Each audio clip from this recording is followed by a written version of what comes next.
नमामि धन्वन्तरिमादिदेवम् सुरासुरैर्वन्दितपादपद्मम् लोके जरारुकभयमृत्युनाशम् दातारमीशं विविधौषधीनाम्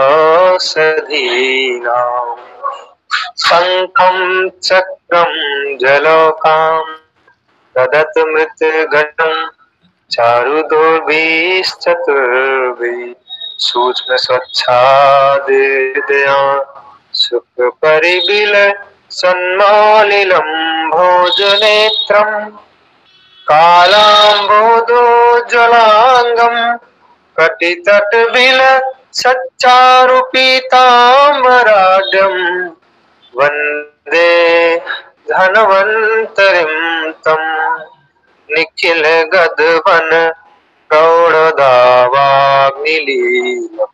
सभी साथियों को नमस्कार। भगवान धन्वंतरि की कृपा से आज की कक्षा का प्रारंभ करेंगे। पीछे 2-3 कक्षाएं लगभग ऐसा रहा जी कि सब तैयारियां हो गई और बस मैं क्लास नहीं ले पाया जी। पिछली बार वैद्य महेंद्र जी ने बहुत अच्छे से पूरा टाइम लगाते हुए लंबी कक्षा ली जी, बड़ी अच्छी तैयारी के साथ जी। मैं क्यों नहीं ले पाया? हमारी धर्मपत्नी को डिलीवरी होनी थी जी, और पिछले रविवार को डिलीवरी हुई है जी।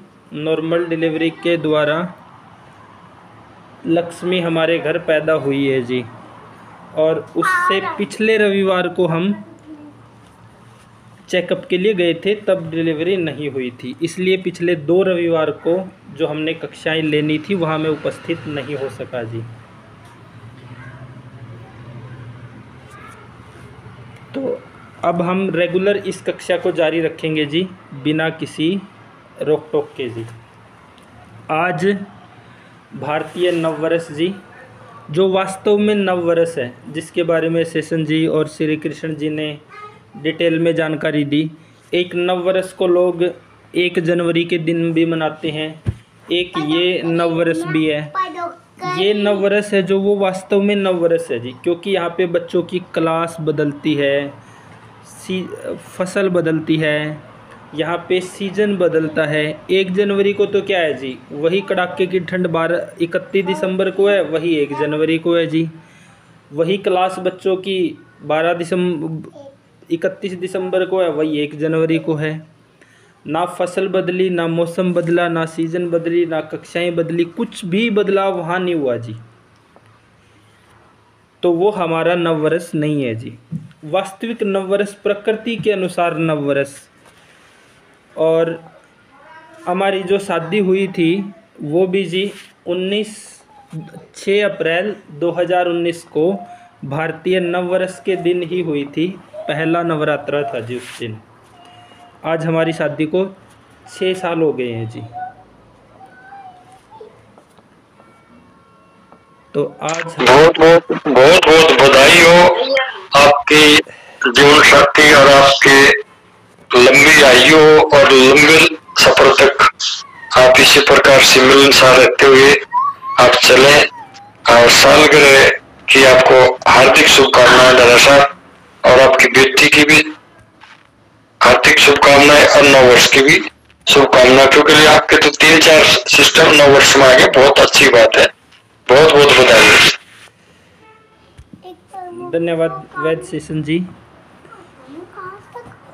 हमने पहली 10 कक्षाओं में 11 कक्षाओं में हमने देखा जी कि स्वस्थ रहने के लिए ज़रूरी नियम क्या है। आयुर्वेद का मतलब केवल इतना नहीं है जी कि हम अंग्रेजी दवाइयाँ छोड़ के आयुर्वेदिक दवाइयाँ खाना शुरू कर दें। वो आयुर्वेद बिल्कुल नहीं है जी। आयुर्वेद क्या है?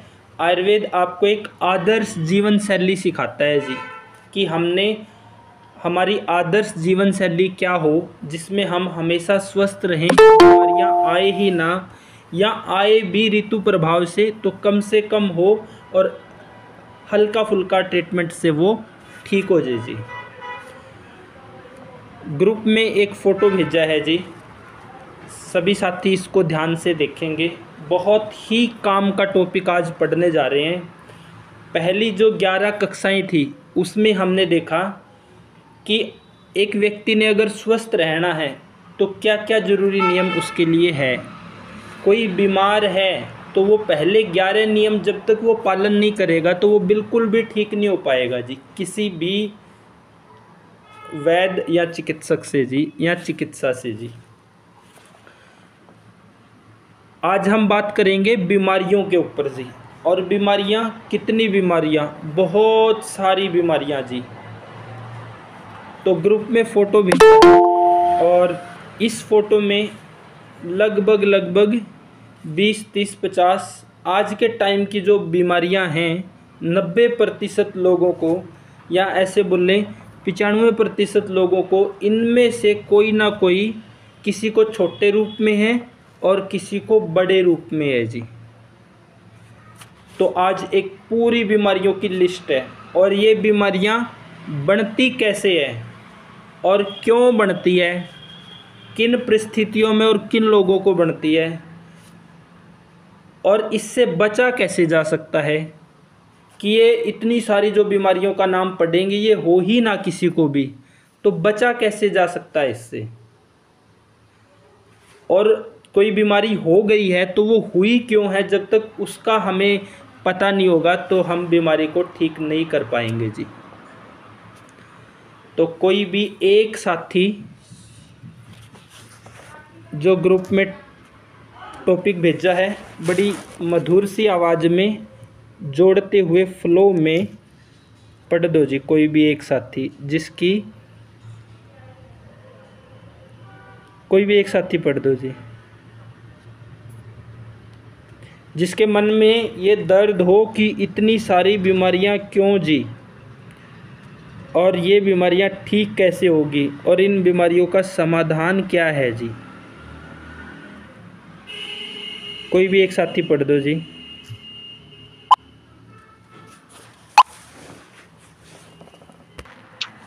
शरीर के उन अंगों में विविध प्रकार की पीड़ाओं का होना जो सदा चंचल रहा करती हैं, पैरों का सुन्न पड़ जाना, अकड़ जाना, पिंडलियों में ऐंठन, थकावट, कभी ऐसा लगता है कि मानो संधि बंधन आपस में खुल गए हों, उरुओं में ढीलापन, कमर में जकड़न, पीठ में ऐसा अनुभव होता है जैसे पीठ चूर चूर हो गई हो, पेट में निचोड़ देने की सी पीड़ा का होना, विशेष करके मानो पसलियों की हड्डियां काटी जा रही हो, हृदय में जकड़न अथवा गोदने की सी चुभन का होना, कंधों में मथने की सी पीड़ा, बाहों में फटने की सी पीड़ा, असफलकों में दबाने की सी पीड़ा, चबाने में अणुओं की असमर्थता, बार बार जम्हाई का आना, कानों में साए साए शब्द का सुनाई पड़ना, शंखों में चुभने की सी पीड़ा, सिर में पीड़ा, मुख का फीकापन अथवा मुख का कसैलापन, मलमूत्र आदि मलों का ठीक से ना निकलना, मुख, आंखों, नखों तथा मलमूत्र में रूखापन एवं लालिमा लिए कालापन का होना, मुख से लार का चूना, अरुचि, भोजन के प्रति अश्रद्धा, अनपच, पसीना का ना निकलना, नींद का ना आना, गला तथा होठों का सूखना, प्यास का लगना, सूखी उल्टी तथा सूखी खांसी का होना, मन का उदास रहना, रोमों, शरीरावयवों तथा दांतों में झंझनाहट सी पैदा होते रहना, शरीर में भी कपकपी सी होना, छींक का ना आना, चक्करों का आना, अंट संट बकना, धूप में बैठने की इच्छा का होना तथा अंगों में कभी झुकाव की सी प्रतीति का होना, ये वात ज्वर के लक्षण हैं। जो ये बीमारियों के या समस्याओं के नाम इन्होंने पढ़े हैं अनुवृत्त जी ने, इनको थोड़ा और डिटेल में देखते हैं जी। आपके घर में, आपके रिलेशन में, रिश्तेदारी में या आसपास आप देखेंगे कि लगभग 90-95% लोगों में इनमें से कोई ना कोई बीमारी है। और ये बीमारी बनती कैसे है जी।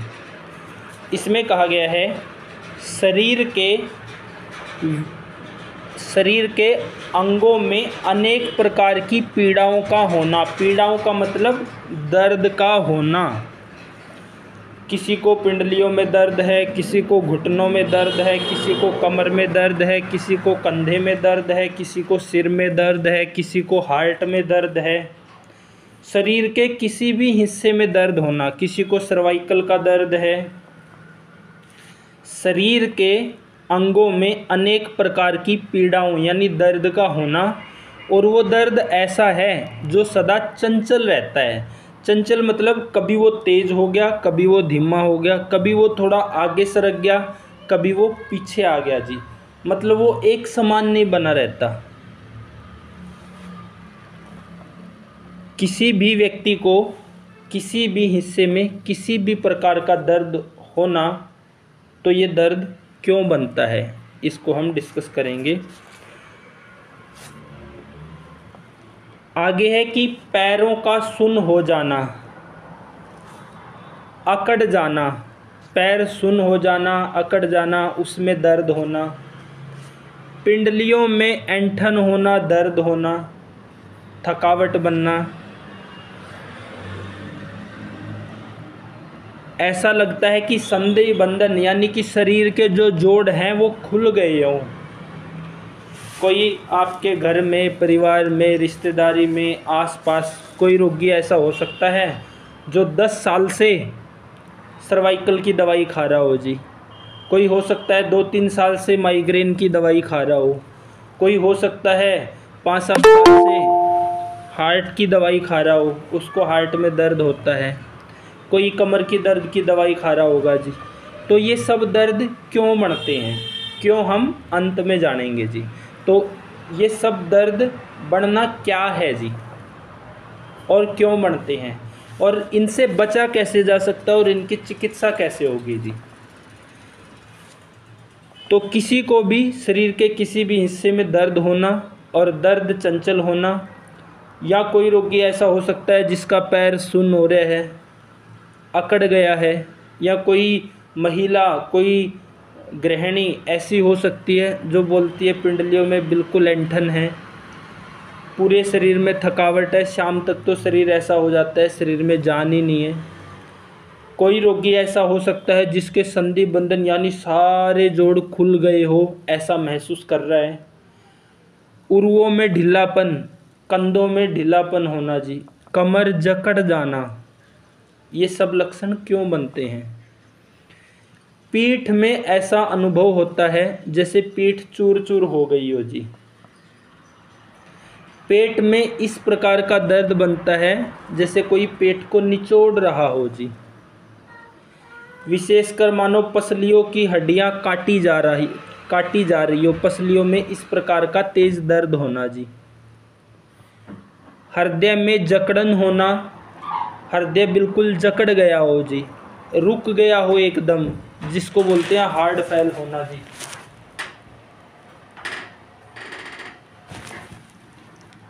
आगे है गोदा गोदने सी की चुभन होना जी। हृदय में, हृदय जकड़ गया हो, गोदा गोदने सी की चुभन होना हृदय में। कंधों में मथने सी की पीड़ा होना जी, कंधों में इस प्रकार का दर्द। कोई रोगी केवल हार्ट का ही हो सकता है जिसका हार्ट जकड़ा जा रहा हो, किसी को गोदा गोदने से की पीड़ा का रोगी हो सकता है, किसी को कंधे में मथने से की पीड़ा हो सकती है, किसी को कई बीमारियां भी हो सकती है, इनमें से किसी को एक एक लक्षण भी हो सकता है। कोई रोगी ऐसा हो सकता है जिसकी बाहें फटी सी हो, ज़्यादातर महिलाओं में ये लक्षण मिलते हैं जी। असफलकों में, कुल्लों में ऐसा दर्द होना कि कोई दबा दे जी, दबाने पे आराम मिलना। चबाने में हनुओं की असमर्थता, समय से पहले जबड़े है जो दांत है वो कमज़ोर होना, खराब होना या निकल जाना जी। बार बार जम्भाई आना, किसी को बार बार जम्भाई आती है, किसी को डकार आती है। कानों में कोई ना कोई रोगी आपको ऐसा मिलेगा जो ये बोलता है कि कानों में साई साई की आवाज़ आती है, सब डॉक्टरों को दिखा लिया, कहीं से ठीक नहीं हो रहा जी। शंखों में चुभने सी की पीड़ा होना, सिर में पीड़ा होना, सिर में दर्द होना जी। शंख बोला गया है जो ये आंखों के ऊपर का पोर्शन है जी। सिर में पीड़ा होना, मुख में फिक्कापन, मुख हमेशा फिक्का सा ही रहना या कसेला रहना जी। मल मूत्र आदि मलों का ठीक ना निकलना, मल नहीं निकल रहा है तो कब्जियत जैसी समस्या बढ़ना। कई रोगी तो ऐसे आते हैं उनको गंभीर सालों साल से कब्ज की समस्या होती है। मूत्र अच्छे से ना निकलना, फिर आगे चल के किडनी का रोगी बनना। मुख है, आँख है, नाखून है, इनमें रुखापन और कालापन आना जी। कई व्यक्ति या कई महिलाएं या कई रोगी ऐसे होते हैं आँखों के नीचे पूरे डार्क सर्कल बन जाते हैं जी। या किसी को बुखार हुआ उसके बाद पूरे शरीर कालापन पड़ जाता है जी, या कालापन पड़ना शुरू हो जाता है। नाखून समय से पहले खराब हो जाना जी। मुख से लार का चूना जैसे बच्चों में होता है। अरुचि, अरुचि मतलब शारीरिक और मानसिक दोनों तरह की अरुचि, किसी चीज़ में टेस्ट ही नहीं आना जी, किसी की आवाज़ में, बात में, किसी भी चीज़ में रस नहीं आना जी। भोजन के प्रति श्रद्धा, आपके सामने 56 भोग रखे हैं लेकिन फिर भी इच्छा ही नहीं है कुछ टेस्ट करने की। अपचन, हमेशा अपचन रहना या भूख लगना ही नहीं, पसीना ना निकलना। कोई रोगी ऐसा हो सकता है कि गर्मियों में जेठ आषाढ़ में भी पसीना नहीं आना जी। नींद का ना आना, कई रोगी ऐसे होते हैं नींद ही नहीं आती उनको। गला तथा होठों का सूखना, प्यास का लगना, सूखी उल्टी, सूखी खांसी का होना, मन उदास रहना, रोम शरीर तथा दांतों में झंझनाहट सी पैदा होना, शरीर में कंपकंपी होना, छींक ना आना, चक्कर आना, अच्छा खाते पीते हुए भी कमजोरी फील करना, चक्कर आना, अंट संट बकना, हर समय बिना काम की बात बोलते चले जाना जी। धूप में बैठने की इच्छा होना, अंगों में झुकाव सी प्रतीति होना। अगर आप सभी ने इन सिम्टमों को ध्यान से सुना है तो आपको 90 से 95% लोगों में, किसी में 1, किसी में 2, किसी में 3, किसी में 4, इनमें से कोई ना कोई सिम्टम मिलेगा जी। ऐसा कोई रोगी नहीं होगा जिनमें ये सिम्टम नहीं मिलता है जी। और ये इतने सारी समस्याएं क्यों बढ़ती है जी? इसके सीधे सीधे 3 कारण है जी। अगर उन 3 चीज़ों को ठीक कर लिया जाए तो आप अपनी पीढ़ी को पूरी तरह से सुरक्षित कर सकते हो। इतनी सारी बीमारियों से आप बचा सकते हैं जी। इतनी सारी बीमारियां बढ़ती क्यों हैं जब हम ये समझेंगे। नौजवान पीढ़ी में तो ऐसा है जी, लगभग 25 साल की उम्र के बाद महिलाओं में या लड़कियों में इनमें से मैक्सिमम समस्याएं दिखाई देने लग जाती है। 30 की उम्र के बाद लड़के हो या पुरुष हो, उनमें भी ये समस्याएं दिखाई देने लगती है जी। और 35-40 के बाद तो लगभग बुढ़ापा जैसे लक्षण हो गए हैं, या इनमें से किसी ना किसी बड़ी बीमारी की लोग ऐसी दवाई खा रहे हैं जिसको डॉक्टर ने बोल दिया है कि जब तक जियोगे खानी ही पड़ेगी जी। अब ये इतनी सारी बीमारियां क्यों बढ़ती है? बच्चे आजकल जवानी में पहुंचते हैं जी, उस समय किसी के बाल खराब है, किसी के बाल उड़ रहे हैं, किसी के बाल है ही नहीं, किसी के बाल समय से पहले सफ़ेद हो रहे हैं, किसी की हाइट नहीं है जी, शारीरिक स्ट्रक्चर पूरी तरह से बदल गए हैं। तो कारण क्या है जी? इतनी सारी बीमारियों से बचना है तो 3 कार्य हमें करने पड़ेंगे, आप सभी को करने पड़ेंगे। इतनी सारी बीमारियों की हमने ये नहीं कहा जी हमारे पास आज जो सबका इलाज है।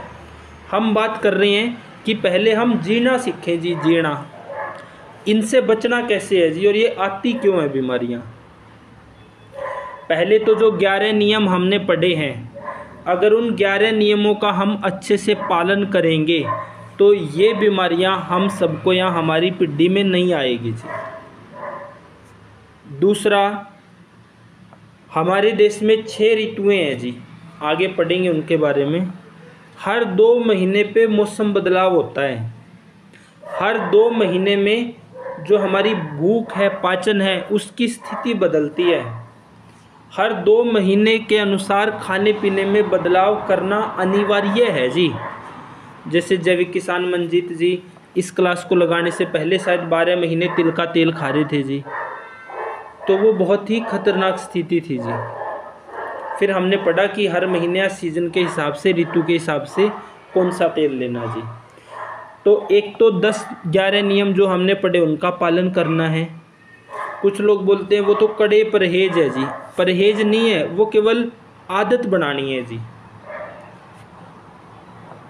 और दूसरा, हमने ऋतुचर्या को समझना है, ऋतुओं को समझना है, क्योंकि ऋतुओं के हिसाब से पेट की अग्नि बदलती है और अग्नि के हिसाब से ही खान पान की समझ रखनी है कि भाई किस महीने केला छोड़ना है, किस महीने केला खाना है।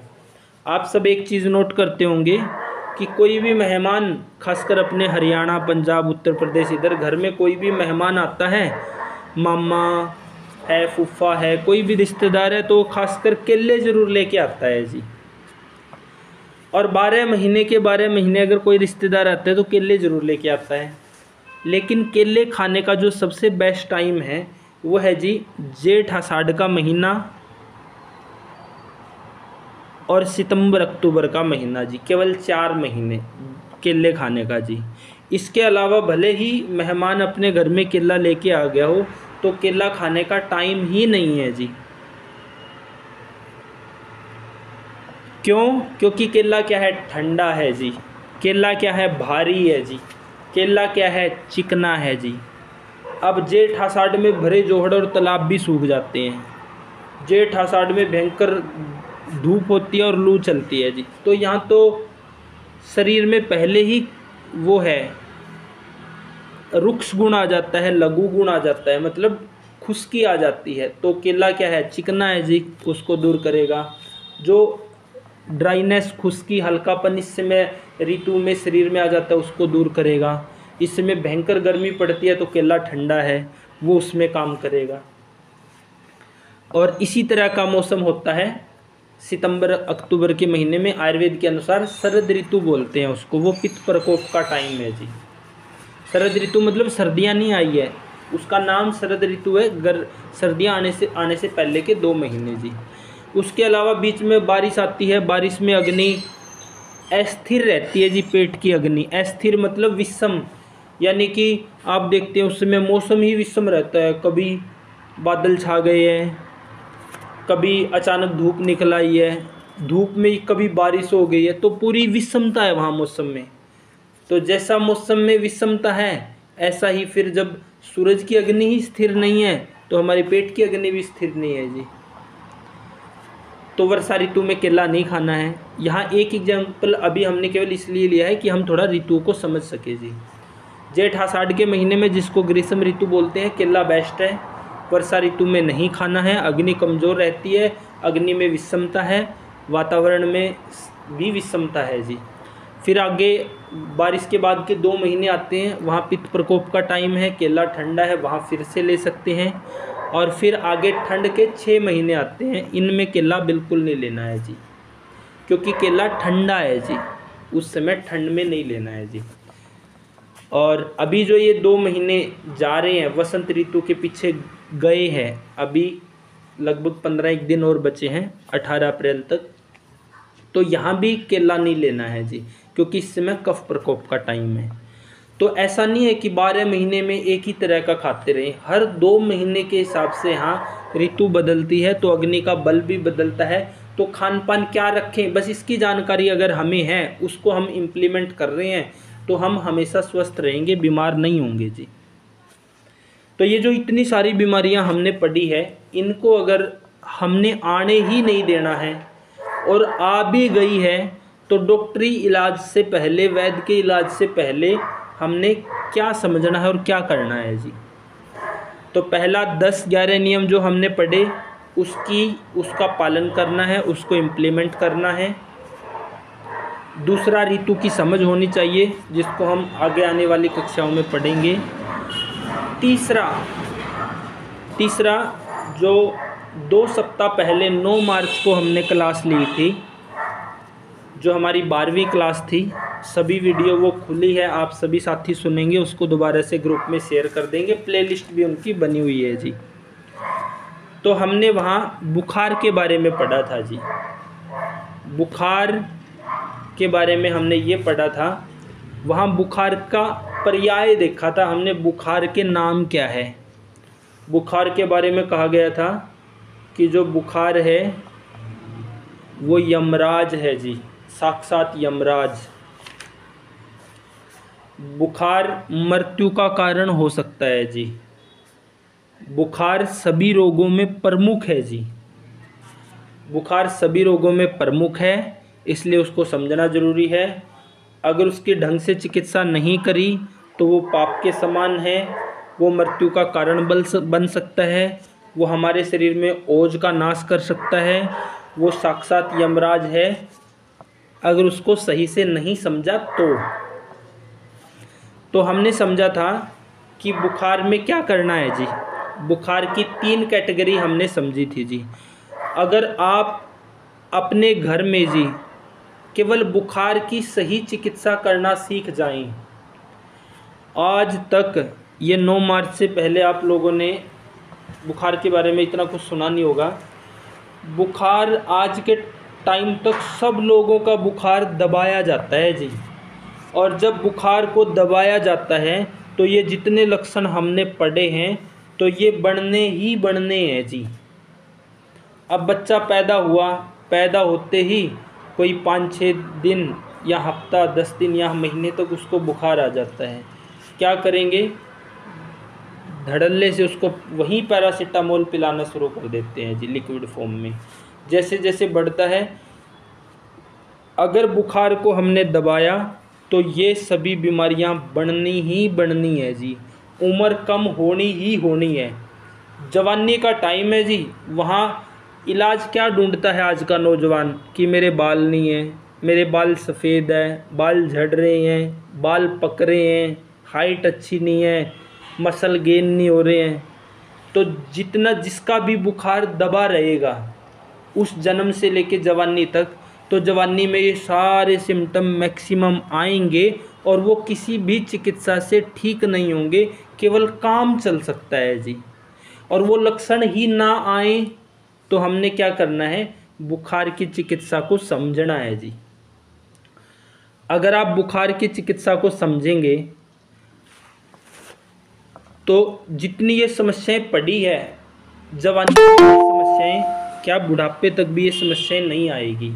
नहीं तो ये समस्याएं, क्या बोला जी, 25 साल के बाद तो लड़की और महिलाओं में है, और 30 साल के बाद मान के चलो पुरुषों में है जी।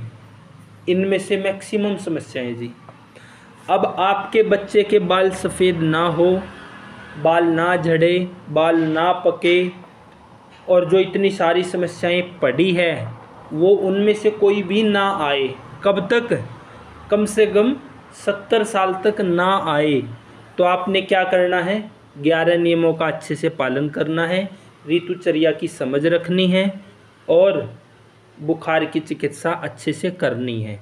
बुखार को समझना है। अगर बुखार की जो चिकित्सा बताई गई है वो हम करना सीख जाएं तो जल्दी बुढ़ापा, ऐसे में मौत, ऐसे में बुढ़ापा, और ये इतना आज तो क्या है जी, लगभग 30-35 के बाद सबकी दवाइयाँ शुरू है जी। मैक्सिमम 90 में 100 में से 90-85% लोगों की दवाइयाँ शुरू है जी। तो इन सब चक्रव्यूह से बाहर निकलना है तो हमें जीना सीखना पड़ेगा जी। हमारा जो पहला बच्चा है लड़का, उसका नाम है आर्यवीर, 4.5 साल का हो गया है जी।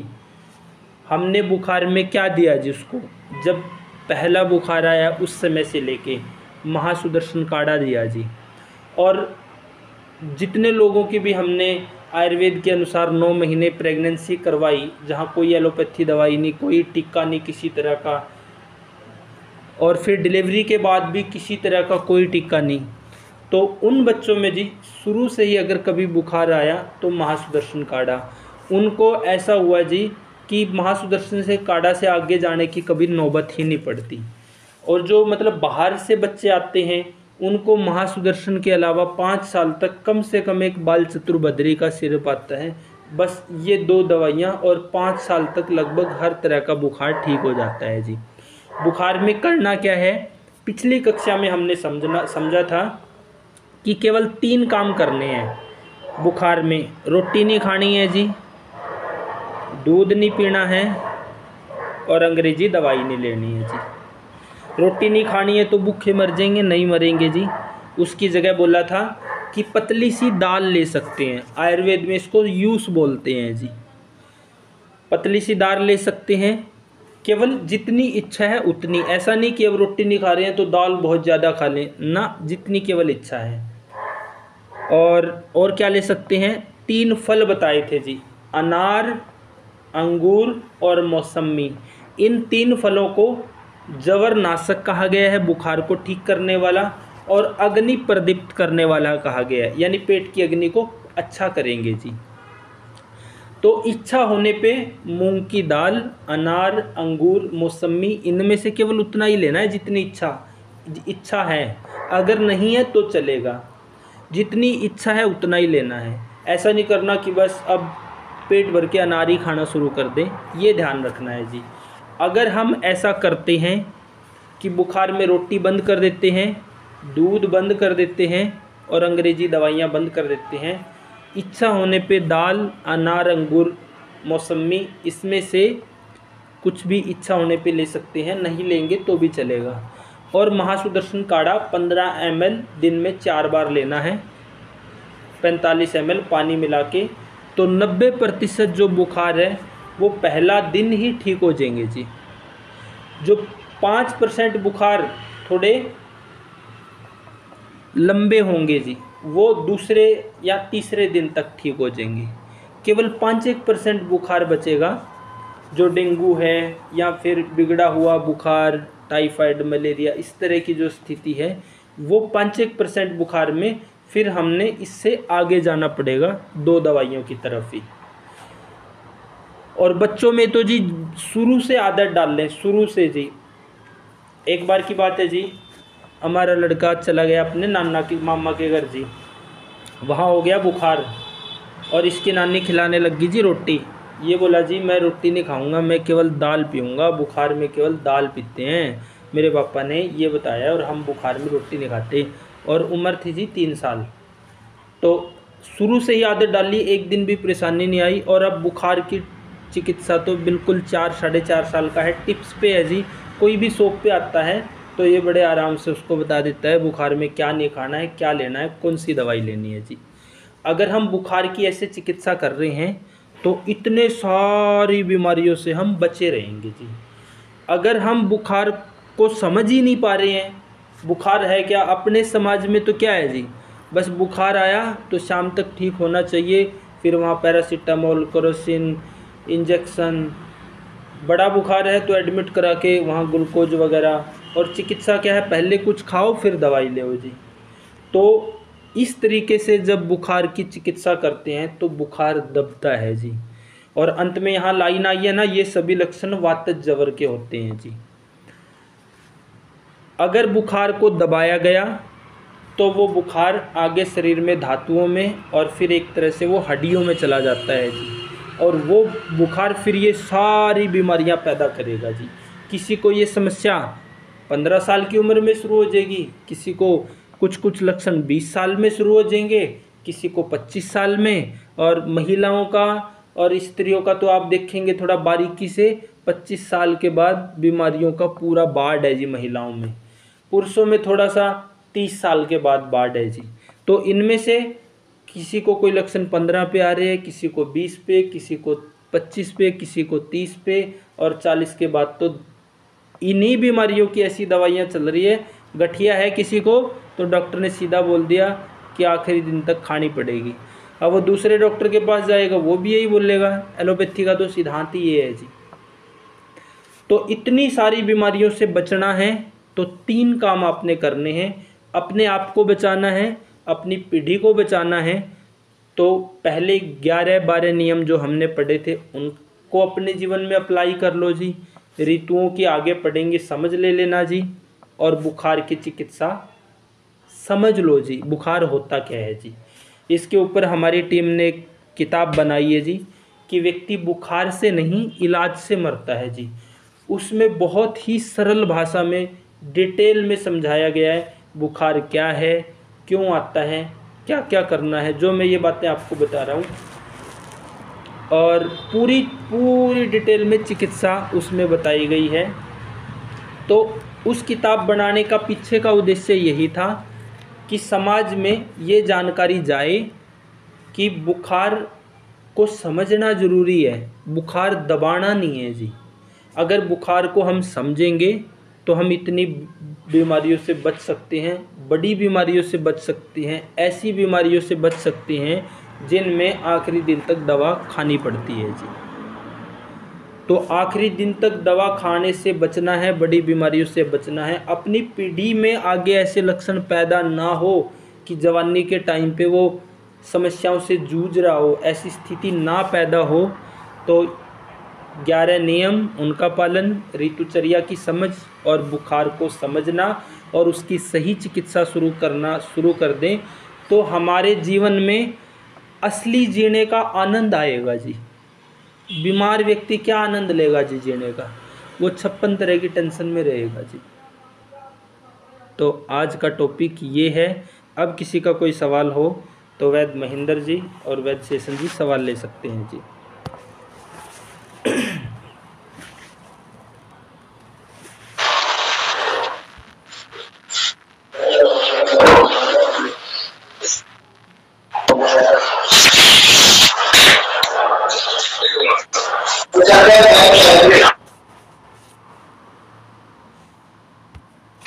जी बहुत अच्छी जानकारी दी और मेरे ख्याल से तो बहुत ही बारीकी से और बड़ी गहनता से आपने विश्लेषण किया और टॉपिक को बड़े ध्यान से धीरे धीरे धीरे धीरे धीरे धीरे घुमा के और ऐसे पॉइंट पर छोड़ा कि सभी को विचार करने की आवश्यकता हो जाएगी। और हमारे यहाँ गोहाना से एग्रीकल्चर डिपार्टमेंट से उनका दामाद है वो, और शायद बेटी भी जुड़ी, हमारा भी लिंक भेजा था। तो जो 11 वो है सबसे मोटा मैं बता देता हूँ कि सुबह का खाना और कैसे खाना, यानी खाने पे ही 11:30 के 11 नियम। आपने जब खाना ठीक कर लिया तो आपने सारी उस जो खाने के अंदर समाई हुई है उसको टाइम पर लेने से ही आपका उद्धार होता चला जाएगा। इससे संबंधित किसी भी सज्जन भाई का कोई भी प्रश्न है तो प्रश्न कर सकता है। वैसे बड़े शालीनता से एक अलग तरीके से हमारे को जानकारी, तो कोई भी साथी अगर प्रश्न करना चाहता है, किसी का डाउट है तो बेझिझक किसी भी प्रकार का हो तो वो अपना डाउट क्लियर कर सकता है, करना भी चाहिए। देखो मौके रोज नहीं मिलते, ये हमारे साप्ताहिक क्लास है, साप्ताहिक अंदर में आएगा वो फिर भूल जाएंगे। तो इसका मतलब फिर हम उस पर काम करना चाहे, अगर प्रसन्न नहीं होगा तो शायद आप काम करेंगे, चूक भी नहीं होगी। तो किसी भी साथी का कोई प्रश्न है तो जरूर से जरूर अपना प्रश्न रखें।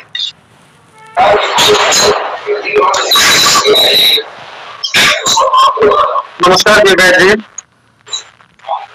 मैं मंजित भाई के दोबारा जुड़ा से ग्रुप है। मंजित भाई ने मुझे लिंक भेजा था। आज से 6 महीने पहले ना मुझे बुखार आया था और पिछले 7-8 साल से मैं कभी भी एलोपैथिक दवाई नहीं लेता।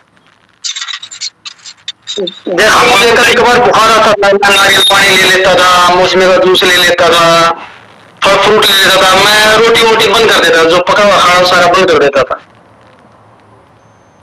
लेकिन अब की बार जो बुखार आया है ना वो मतलब ठीक ही नहीं हुआ। मैं 1.5-2 महीने तक ऐसे इंतजार करता रहा, हो जाएगा हो जाएगा हो जाएगा, और मैंने 15-20 दिन तक खाना बिल्कुल नहीं खाया था, मतलब नारियल पानी, मौसमी का जूस और फल फ्रूट पे रहता था। जी जी बोलिए बोलिए, आगे सुन रहे हम आपकी बात। हाँ जी, और उसके बाद है फिर मैंने 2-2.5 महीने के बाद टेस्ट करवाया तो उसमें टाइफाइड आया। टाइफाइड आने के बाद भी फिर मैंने टेस्ट करवा लिया, दवाई नहीं ली। फिर मैं घर पे थोड़ा सा जो देसी नुस्खे होते हैं घर वालों के हिसाब से, मतलब आयुर्वेदिक दवाइयों का नॉलेज तो नहीं है मेरे को, लेकिन घर वालों के जो देसी नुस्खे होते हैं उसके हिसाब से थोड़ा सा इंतजार और किया। लेकिन बाद में वेट बहुत ज्यादा डाउन और बहुत ज्यादा वीकनेस आ गई, उसके बाद मुझे एडमिट होना पड़ा। और 3 महीने के बाद जब मैं एडमिट हुआ तो उस टाइम पे गांठ वाली टीबी बढ़ चुकी थी, मतलब गले में भी गांठ हो गई थी और पेट में भी गांठ हो गई थी।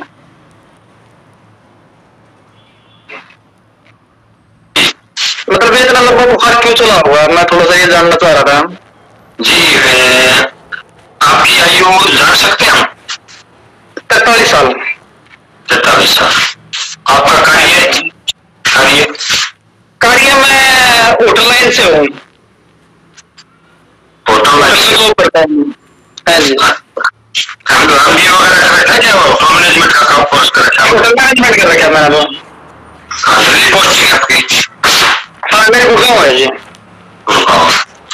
क्या आपको ऐसा महसूस नहीं होगा कि आप जो पहले करते थे उसमें आपने जो पहले बुखार था या रंग करते थे, इस समय आप ध्यान दें विशेष करके, आपने पहले की अपेक्षा रेस्ट नहीं किया होगा कहीं न कहीं। तो मेरा काम है ना पूरे दिन, मतलब पूरे दिन बैठने का ही है, मतलब मेरा मेहनत का थोड़ा सा भी काम नहीं है। सर बात सुनिए, क्योंकि एज फैक्टर भी होता है एक चीज का, और जो जैसा काम करता है, जैसे हमारे साथी कोई टीचर लाइन से होंगे, अगर हमने उनको देखें तो उनको कोई कार्य नहीं है, लेकिन वो शाम को जब आएंगे ना तो उनको ऐसा होगा जैसे एक अपना किसान हल जोड़ के आता है, क्योंकि उसके रूटीन में वो ये अभ्यास आ गया। तो शायद आपने वहां पर रेस्ट ना देकर अपना कंटिन्यू रखा, वो शायद शरीर पे सहन नहीं हुआ इसलिए बढ़ता है। तो मैंने कंटिन्यू रखी, मतलब मैंने तो छुट्टी तो उससे टाइम पे किया जब मैं एडमिट हुआ हूँ। तो आपने भी 3 महीने तक मैं रेस्ट ली है, क्योंकि आपने फिर खाने में परिवर्तन, एक बार खाने में तो कभी नहाने में नहीं करा, रेस्ट नहीं दिया अपने शरीर को ताकि वो उसको कवर कर जाए। हाँ जी रेस्ट तो नहीं दिया, मतलब जो तो मैं कंटिन्यू कर रहा था। जॉब कर रहे थे खाना वगैरह का सेम शेड्यूल था रोज। हाँ एक खाना तैयारी कर दिया। हाँ जी जी, क्योंकि कई बार थोड़ी सी गलती हो जाती थी, थोड़ी सी गलती मेरे से ये हो जाती थी, जैसे शाम को फीवर आ गया ना, मैं दवाई नहीं लेता था, मैं कंबल ओढ़ के वैसे लेट जाता था, पसीने आ जाते थे। फिर पसीनों से निकल के 1-2 घंटे बाद मैं शाम को भी नहा लेता था। तो फिर देख लो अब आप डॉक्टर साहब बताइए। डॉक्टर साहब जी, डॉक्टर साहब करिए। सेशन जी ऐसा है कि अपन अभी बुखार की केवल ये दूसरी कक्षा है जी, दूसरी कक्षा है, तो ये अभी हम बुखार के केवल इंट्रोडक्शन की तरफ ही है, बुखार की चिकित्सा है।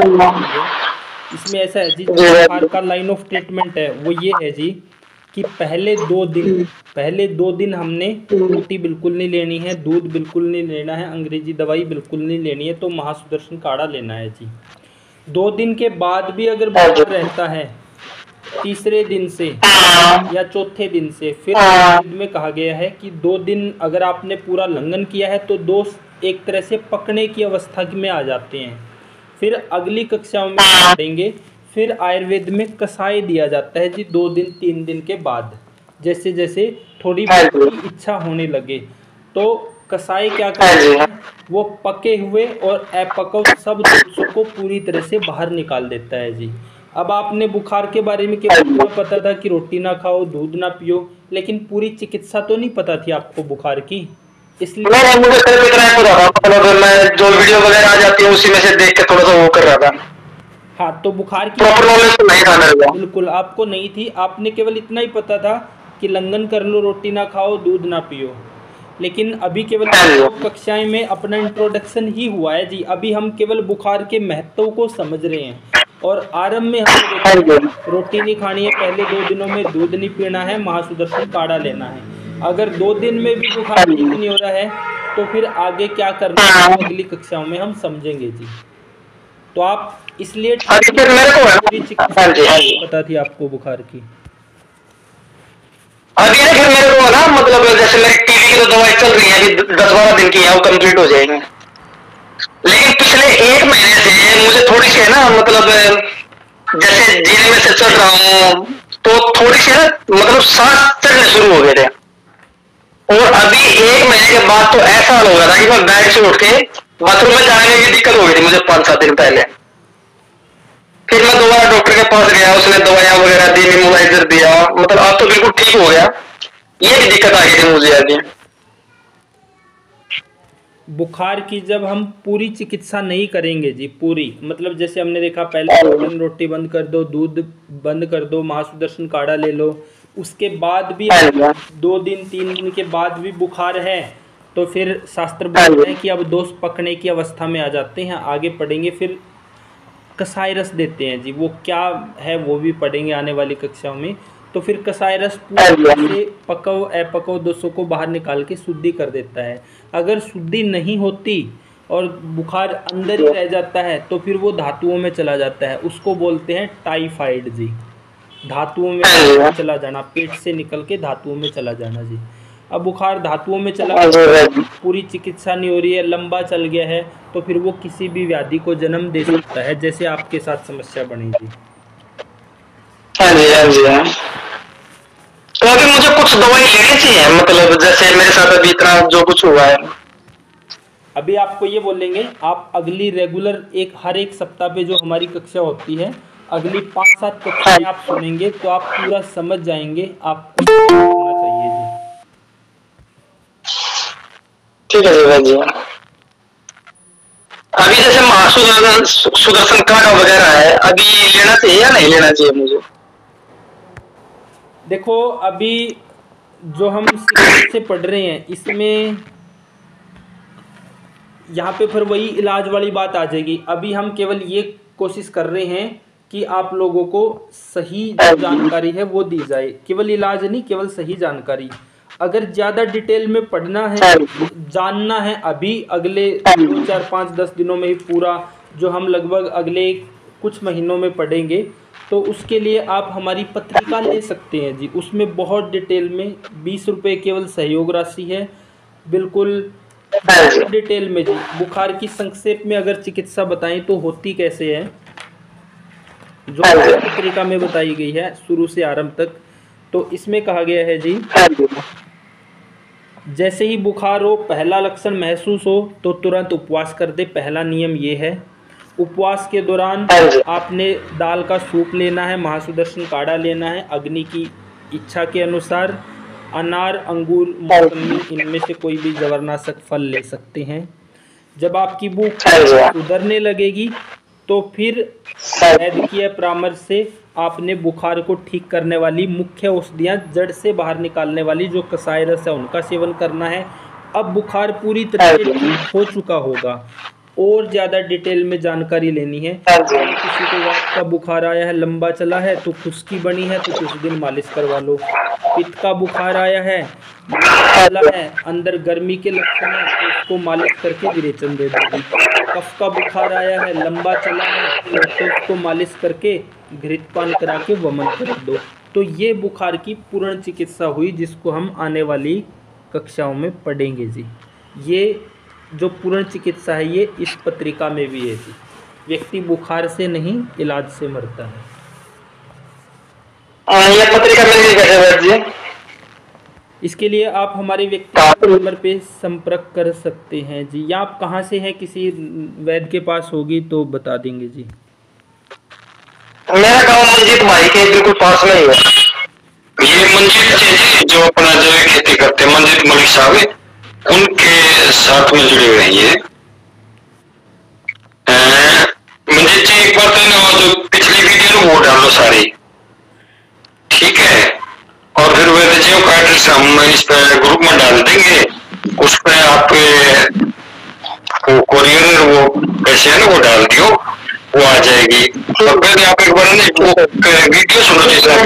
मेरे पास ये बुक है जी, मैंने लेके आ रहा हूँ, एक बार दी थी मुझे। चलो बड़ी खुशी की बात, आपके पास पहले से है, लेकिन आप फॉलो नहीं कर रहे थे, लेकिन आप ज्यादा ध्यान दो उसको।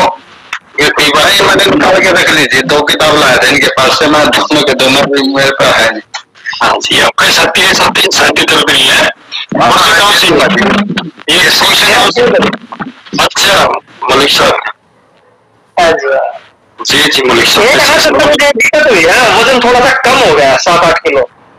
देखो एक बार है ना, आप अपना ट्रीटमेंट करा रहे हो वो कराइए, लेकिन जब आप सारी वीडियो सुन लो फिर आप अपना फॉलो करना शुरू करोगे ना, ये अपने जो 10 नियम है फॉलो करने के, जो साथी 10 नियम को फॉलो करके आगे आएगा ना, तो उसको भी जानकारी अच्छे से दी जाएगी और उसको जानकारी दवाइयों की भी दी जाएगी। अगर आप एकदम से चाह रहे हो ना कि भाई आज ही मेरे को सारा इलाज बता दिया तो संभव नहीं होगा, क्योंकि इस क्लास का नियम ये है, हमने हर आदमी तक वो चीज पहुंचानी है जो समाज का भला कर सके, और समाज का भला करने के लिए चलाई क्लास है, ना कि अपना पेट पालने के लिए। ठीक है ना? अगर पेट पालने वाली बात होती तो मंजीत जी हैं मेरे से जुड़े हुए हैं, डाला साहब से जुड़े, हम ये कभी मिलते तो दवाइयां बताते रहते, दवाइयां देते रहते, और अपने साथी काफी सारे लोग लगे हुए हैं। तो हमारा उद्देश्य एक ही बात का है, भाई हम समाज को जितनी भी जानकारी दें वो अच्छी तरीके से जानकारी दें और पावरफुल दें, ताकि उसमें गलत कहीं और ना हो।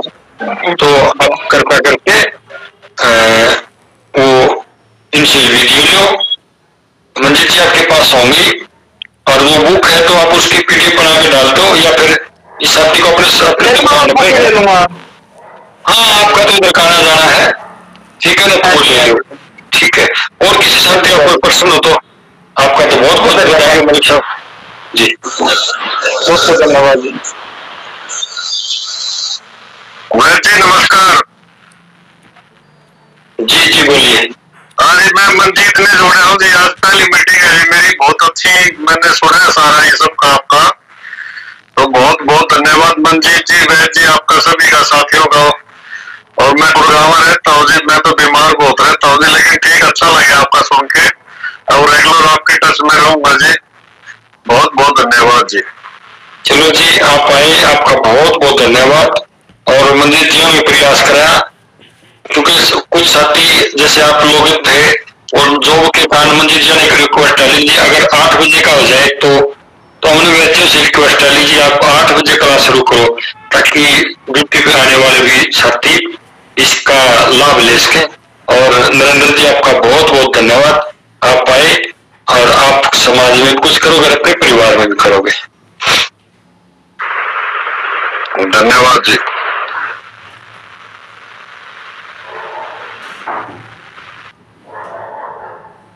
और किसी साथी का कोई प्रश्न हो, कोई सुझाव हो?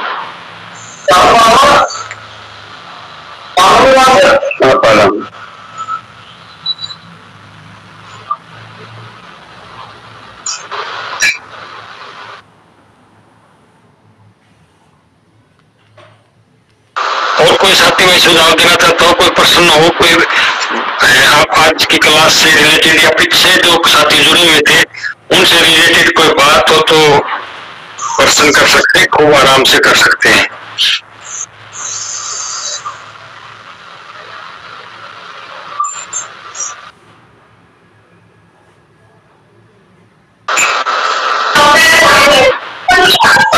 जी राम राम जी। जी राम राम बोलिए। मुझे नहीं आ रहा है इनके पास, ये देखो दर्शन थोड़ा ये अपने मिलता तो कौन सी अपना, कहाँ से आप लोग? दर्शन का राजा हो, कहाँ से हो आप लोग? मैं पुंडरी एरिया से, पुंडरी का थल से जी। भैया नहीं, पुंडरी का थल से तो आपके वहाँ बैठे हुए बैठे हमारे अंदर डाला जी के वहाँ से, और कुलदीप जी भी वहाँ से ही है। किसी मेडिकल स्टोर पर जाके मिलना, महेंद्र जी के पास है, वैद महेंद्र जी ऐसे वहाँ पे। हाँ महेंद्र जी तो वही तो वहाँ से सही जी, महेंद्र जी। अच्छा महेंद्र जी तो मिल जाएगा, ठीक है। तो स्टोर पर तो ये मिला, सुनो मिला जो ना जी ना, वो मिल जाएगा अगर आप प्रयास करोगे तो, पंसारी वगैरह की दुकान में मिल जाएगा, नहीं तो डाला सा अपने वहाँ से महेंद्र जी वहाँ से ले लो। ठीक है, महेंद्र जी से पता करेंगे। अपने कितने क्लास ज्वाइन करनी सुभाष जी? सभी करें दब के चल रही है। तो क्या कहोगे आप, अनुभव रखोगे? बहुत बढ़िया जी, बहुत बढ़िया, बहुत। ये तो एक नई दिशा दिखा दी आपने, डूबता जहाज बचा लिया जी, ये बहुत बढ़िया। चलो चलो, सभी साथी समझ रहे हैं जी। देखो, कोई कार्य करता है ना तो उसको आप गलत ठीक का दिशा निर्देश दोगे तो कार्य करने वाले को हौसला बनाई होता है। तो आप जो लोग जुड़ रहे हैं, हम जितने भी साथी हैं, तो अगर आप हौसला बजाई करोगे और आपको अच्छा लगे तो करोगे। देखो, कई बार गलत तो ठीक है ना, वो भी पाप होता है।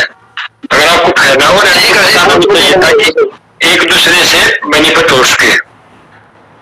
हाँ जी।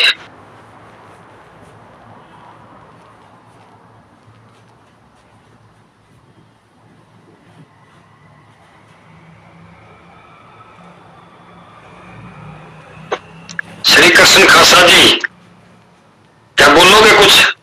आज आपकी नई ज्वाइनिंग थी। कृष्ण खासा जी, हेलो जी जी, नमस्कार। नमस्कार जी, नमस्कार। ठीक है सर, क्या नंबर जानकारी है? चलो, बड़ी अच्छी बात। क्या बेटी को और दामाद को भेजा है आपने लिंक? हाँ भेजा है। चलो चलो, वो शायद ज्वाइन नहीं करा बस। बोल तो रहे हैं लेकिन अगली दफा से कराएंगे ट्राई। वैद्य जी, नरेंद्र दादा जी, ये हमारे साथी को गुआर से हैं और इनका दामाद और उनकी बेटी आज मेरे पास आए हुए थे। तो उनका जैसे भी आपसे लिया गया ज्ञान, उनके अनुसार मैंने बताया, तो उन्होंने एक बहुत बड़ी बात बोल दी। वो बोलेगा अगर जी मेरी इससे व्याधि खत्म हो जाए तो भगवान से मिलने का रास्ता मिल जाएगा। चलो, आपका प्रयास करेंगे। वो बड़े अच्छा लगा उनका, बेटी का भी बोलना और दामाद का भी बहुत अच्छा लगा। तो इसलिए मैंने फिर तुरंत याद आया तो कृष्ण जी से लिंक दिया, उनको भी जोड़ने का प्रयास किया। इस प्रकार जोड़ते चले जाओ भाई। अगले अगले प्रोग्राम में जरूर जुड़वाएंगे हमको। आप भी जोड़ो और साथियों को भी जोड़ो। देखो, यहाँ कृष्ण जी इस प्रकार की बताई जाती है, यहाँ दवाइयां नहीं बेची जाती, यहाँ स्वास्थ्य बेचा जाता है। बिल्कुल ठीक है जी, परमात्मा ही बनाकर ऐसे मौका पे।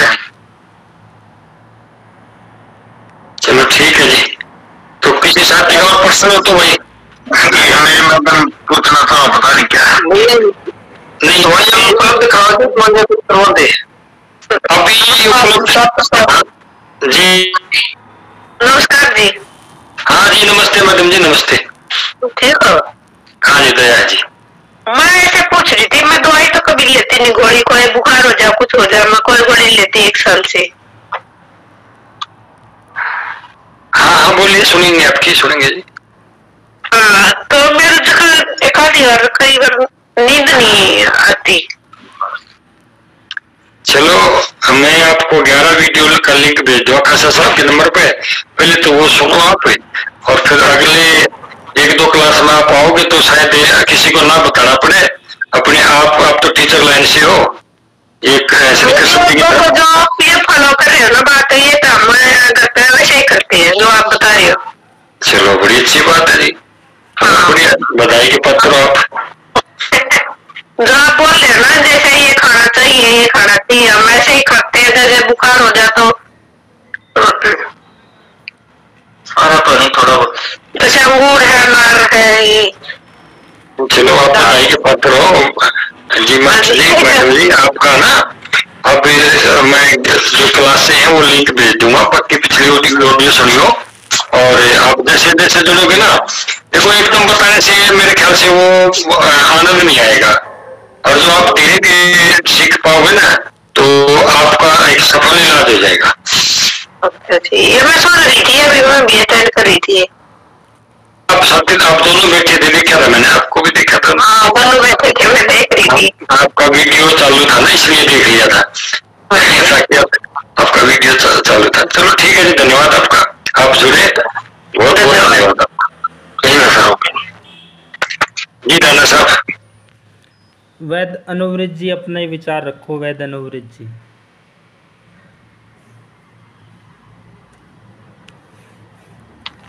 जी गुरुजी, सभी साथियों को नमस्कार। आज की कक्षा जो है वो बुखार के ऊपर थी, तो जो कि एक बहुत ही महत्वपूर्ण विषय है। और आप सभी को पता है कि पूरे वर्ष में 2 बार 3 बार ज्वर का एक समय आता है कि वो सबको व्यक्ति को प्रभावित करता ही है। तो इस बारे में आप लोगों को जो यहाँ पे जानकारी दी जा रही है, आप उसको बहुत ध्यान से सुने और उसको बहुत ही सावधानी से अपने जीवन में उतारें। जैसे अभी ये साथी अपना अनुभव शेयर कर रहे थे कि इनको जानकारी तो थी कुछ चीजों की और इन्होंने उपवास वगैरह किया, लेकिन उनका बुखार लंबे समय तक चल गया और वो टाइफाइड में पहुंच गया। तो जैसे गुरुजी ने बताया फिर कि वो धातुओं में पहुंच गया।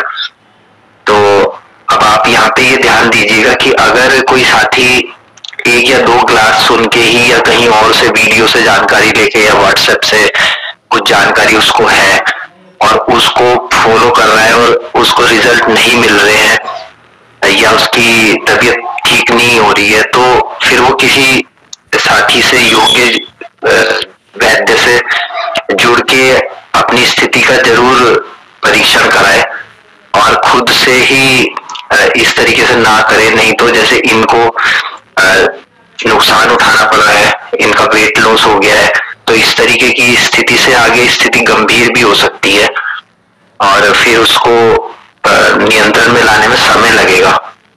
तो आप ये जानकारी जो है वो जरूर सुने, बार बार सुने, आगे भी कक्षा में निरंतर बने रहें। और अधूरी जानकारी से कुछ भी अगर आपको लग रहा है कि फायदा नहीं हो रहा है, तो ऐसा नहीं है कि वो गलत है या वो जो है आपको फायदा नहीं करेगी, ये सब चीजें बेकार है।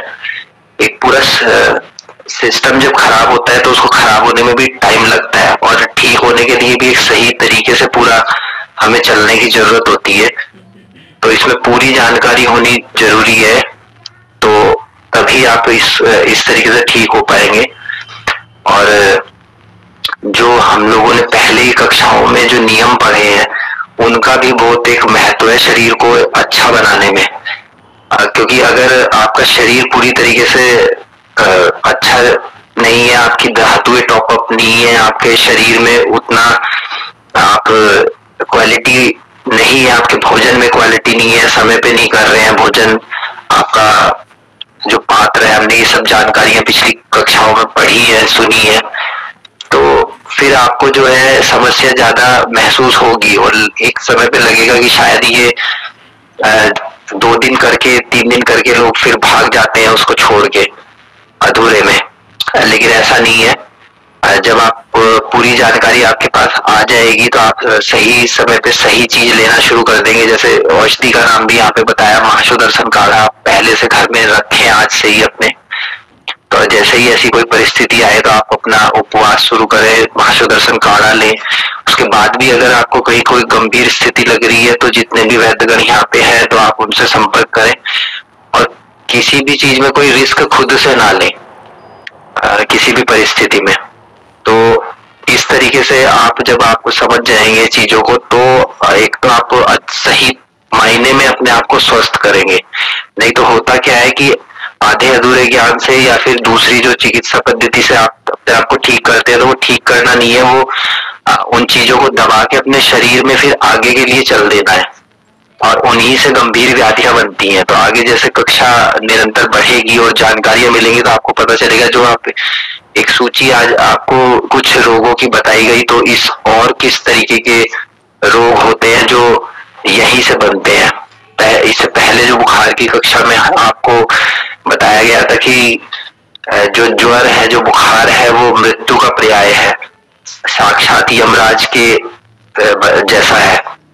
तो इसमें मतलब कि एक साधारण सा दिखने वाला ज्वर जो कि हो सकता है किसी व्यक्ति का एक दिन गोली खा के, कोई पैरासीटामोल खा के ही ठीक हो जा रहा है, किसी व्यक्ति का 2 दिन, किसी का 3 दिन में ठीक हो जा रहा है, वो कितनी ज्यादा आपके शरीर में व्याधियां उत्पन्न करता है और कैसे आपके शरीर को धीरे धीरे खोखला करता है, बड़ी बीमारियों के लिए तैयार करता है, ये आप आने वाली कक्षाओं में आपको जानकारी मिलेगी।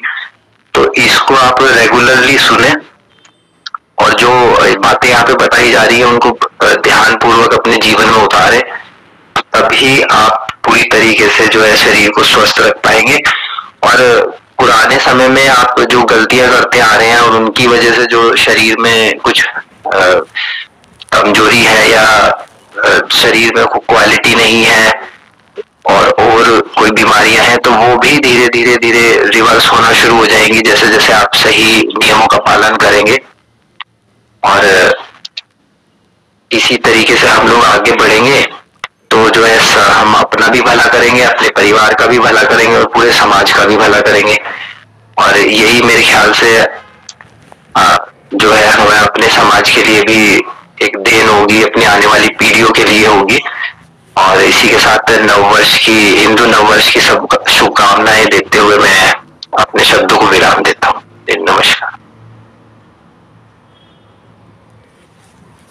बहुत बहुत धन्यवाद वैद्य अनुव्रत जी, बहुत और डिटेल में डिस्कस करने के लिए।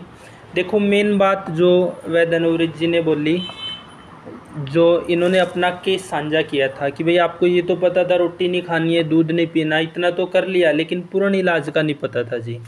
तो आज से ही सभी साथी कोई चाहे बुखार हो या ना हो, अपने घर में महासुदर्शन काढ़ा जरूर रख लो। जैसे ही आगे किसी को भी आए, बच्चे को आए या बड़े को आए, तो महासुदर्शन घर पे पहले ही तैयार हो। पहले दिन लंघन करो, दिन में 4 बार महासुदर्शन। दूसरे दिन लंघन करो, दिन में 4 बार महासुदर्शन। 90% बुखार पहले दिन में ठीक हो जाते हैं, 95% दूसरे दिन तक भी ठीक हो जाते हैं। फिर भी अगर बचा रहता है तो फिर ये जो वैद्यों की टीम है आपके आसपास जो भी नज़दीक की है, जैसे एक साथी पुंडरी के थे तो वो वैद्य महेंद्र जी से संपर्क कर सकते हैं। ये अपने इधर गोहाना वाले जितने भी ये साथी है वैद्य शेषन जी से, जो भी आपके नज़दीकी वैद्य है, 2 दिन के बाद अगर नहीं ठीक हो रहा है तो फिर उससे प्रॉपर राय लेके अपनी आगे का फिर जड़ से ठीक करें जी। क्योंकि बुखार को विधिवत और सही तरीके से ठीक करना ज़रूरी है, नहीं तो फिर वो मृत्यु का कारण भी बन सकता है जी। बुखार शरीर को बिल्कुल ख़त्म कर सकता है जी, अगर वो ठीक नहीं हुआ शरीर को बिल्कुल जर्जर बना देगा जी। तो पहले 2 दिनों के लिए काम हुआ, तो हमारा जो बताने का उद्देश्य था वो ये था जी कि बुखार को अगर हम समझ लें तो डरने की ज़रूरत नहीं है कि पहले ही दिन पैरासीटामोल लो, कोरोसिन इंजेक्शन, आनन फानन में इसको बुखार को समझना है। पहले दिन लंघन करो और महासुदर्शन लो, 90% बुखार ठीक हो जाएंगे। दूसरे दिन भी चल रहा है तो महासुदर्शन और लंघन जारी रखो। दूसरे दिन के बाद भी है तो फिर इन वैद्यों की टीम से संपर्क कर लो जी, क्योंकि बुखार की संपूर्ण चिकित्सा होना ज़रूरी है, नहीं तो इतनी सारी बीमारियां होगी जी, और इनसे फिर बड़ी बीमारियां। तो हम सबका उद्देश्य है कि आप सबको जीने की समझ आए जी, क्योंकि अभी जो सोसाइटी में सिस्टम है वो बस रोगी ज़्यादा रोगी बनाने का है लोगों को, ताकि ज़्यादा हॉस्पिटलों तक पहुँचे जी। तो आप सब स्वस्थ हो, खासकर अगली पीढ़ी पे पूरी तरह से काम हो। हम अपनी पे कर रहे हैं जी, आप लोग अपनी पे करो, और जीने की समझ होगी तो फिर व्यक्ति स्वस्थ अधिक रहेगा। बीमार व्यक्ति को ठीक करना मुश्किल है, अगर जीने की समझ है तो वो बीमार नहीं होगा आसानी से, होगा भी तो थोड़ी बहुत समस्या आएगी, वो ज्ञान के हिसाब से ठीक हो जाएगी जी। तो हम सबका जो ये साप्ताहिक कक्षा है हर रविवार को जारी रहती है। आप सभी से निवेदन है कि ज़्यादा से ज़्यादा साथियों को जोड़ो क्लास में, ताकि ये ज्ञान अधिक लोगों तक जाए, लोगों को जीने की समझ आए, सबका भला हो, फ़ायदा हो। जो ये आखिरी दिन तक दवा खा के लोगों के गलने सड़ने की व्यवस्था चल रही है उससे बाहर निकल सके जी। वैद्य शेषन जी अपने विचार रखो और फिर समापन कर सकते हैं जी। वैद्य जी बहुत अच्छी जानकारी दी, अनुवर्त जी ने भी दी, आपने भी दी और सभी साथियों ने दिया। तो मैं तो यही कहूँगा कि जितने से भी हो उसके आप पे अपने समय का योगदान दे रहे उसके लिए बहुत बहुत धन्यवाद आपका सभी का, और खासकर वैद्य नरेंद्र दादा जी का। मैं तो यही कहूँगा कि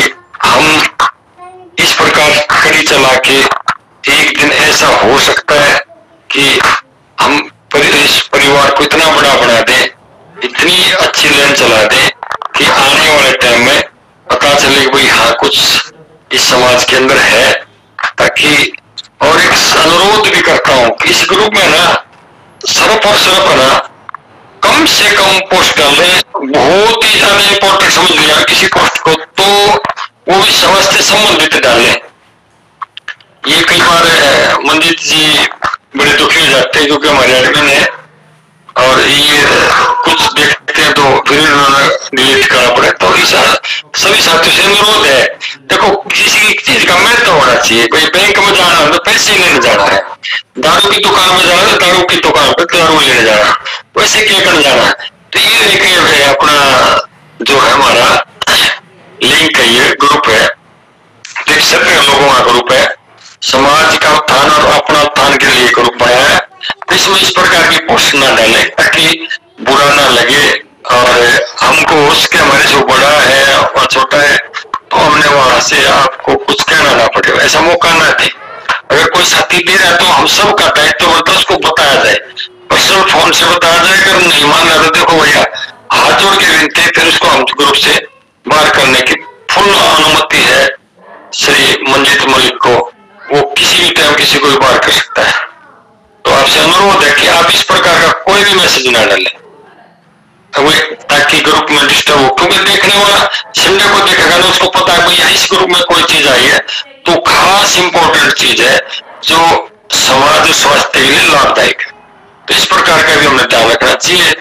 और आज की क्लास मेरे ख्याल से तो बहुत ही संपूर्ण क्लास रही, बहुत ही अच्छी जानकारी रही और सभी को हार्दिक शुभकामनाएं।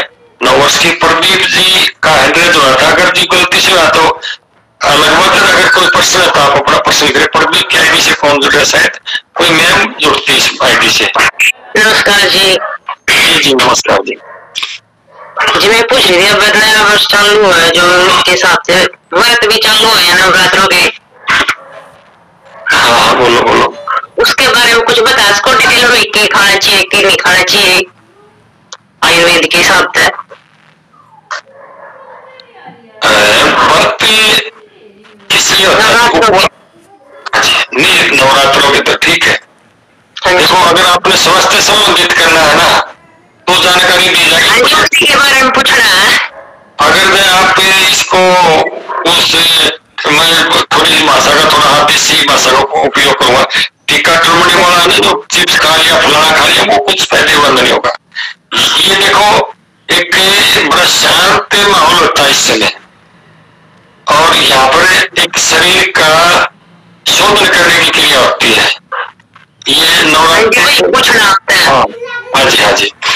तो आप ना ये जो चिप्स है ये कुट्टू का आटा फलाना आटा धकड़ा आटा ये ना खा के आप फलाहार पर रहें और जितना भी उसके आप बिल्कुल हल्का खाना खाएं और जितना भी उसके आप जिसको भी मानते हैं आपको भोजन संध्या करनी चाहिए तब जाके फायदा होगा।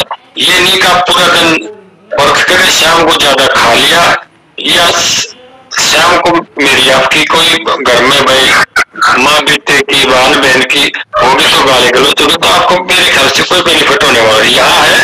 सिर्फ और सिर्फ इस समय माहौल होता है, ये कुछ प्रकृति का नियम है। आप अपनी काया को शोधन कर सकते हो, मन को शोधन के लिए बहुत अच्छा है। इसमें आप दूध पे भी रह सकते हैं लेकिन आप फल पे भी रह सकते हैं, सब्जी पे भी रह सकते हैं। देखो जहाँ तक मेरी जानकारी और वैद्य जी और अच्छे से बता सकते हैं। कोई प्रश्न में कसर होता आप एक बार पूरा करें। वैद्य सेशन जी इसमें थोड़ा ये टॉपिक तो है पूरा डिटेल में लेने का जैसे आज डिस्कस किया है, लेकिन मोटा मोटा सा जानकारी के लिए बता दें।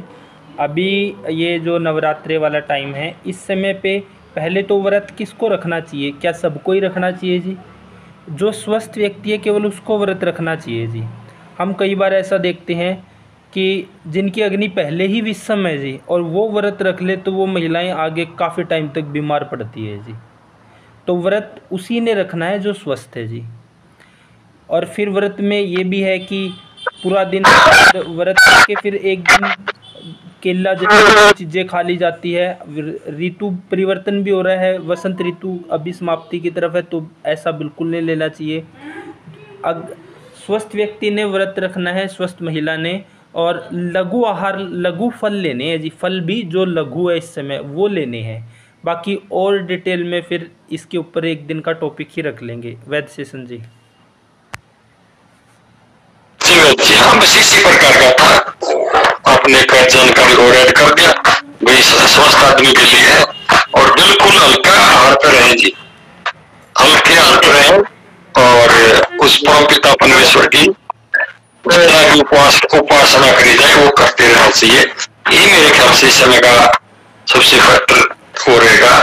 और किसी साथी का कोई प्रश्न हो तो ठीक बोलिए, नहीं तो आज की कक्षा का समापन करते हैं।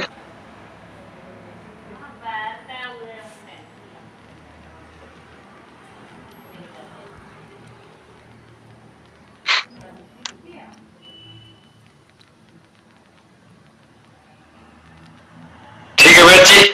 हाँ ठीक तो है शेषन जी। सभी को धन्यवाद, नववर्ष की हार्दिक शुभकामनाएं। सभी का क्लियर है जी। सभी साथियों को एक बार फिर से वास्तविक जो नववर्ष है, भारतीय नववर्ष, जिसमें सब कुछ बदलाव हो रहा है जी, उस भारतीय नववर्ष की बहुत बहुत शुभकामनाएं। ये नववर्ष, ये प्रकृति का बदलाव आप सभी के जीवन में आनंद, उत्साह और उत्तम स्वास्थ्य लेके आए। इन्हीं कामनाओं के साथ सभी को नमस्ते। अगले रविवार को मिलते हैं जी।